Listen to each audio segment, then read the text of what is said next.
Sindh university जा wise चांसलरन के Pakistan people's party कारोबार सिंध जा बोर्ड्स जेके आहिनि जेके इम्तिहानी बोर्ड्स आहिनि उहे कारोबार बणायो आहे उहे उन्हनि जी मुक़ररी चेयरमैननि जी करोड़नि अरबनि में थिए थी सिंध जे वॾी आबादी 64 सैकड़ो नौजवान जी आबादी आहे उन्हनि जी मुस्तक़बिल ते सिंध पल्सस कमीशन जेका पब्लिक सेक्टर खे पंहिंजी क़यादत ॾींदी आहे ब्यूरोक्रेसी ॾींदी आहे उन में नाइल ऐं बेमानी हाणे सॼी जेके बाशऊर ऐं अहल माण्हू आहिनि उन्हनि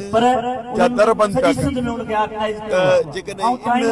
इनजी असीं मज़म्मत करियूं पिया इनखे असां इशू करे खयूं हैदराबाद खां पोइ 2 सेप्टेम्बर ते कराची में बि असांजो सेमिनार आहे सेमिनार शागिर्द जदोजहद यूथ जदोजहद ऐं जो घेराव कंदासूं त सिंध पल्सस कमीशन खे सुधारियो ऐं ही जेके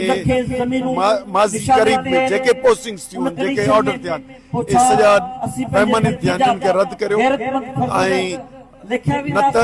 ही सम्झां पियो त यूथ खे असां मोटिवेट कंदासूं त हिननि जो घेराव कनि सिंध पल्स कमीशन एॾी नाइल ऐं करप्ट सिंध पल्सस कमीशन असांखे न खपे इन दरवाज़ा या बंदि कनि या हिनखे दुरुस्त कनि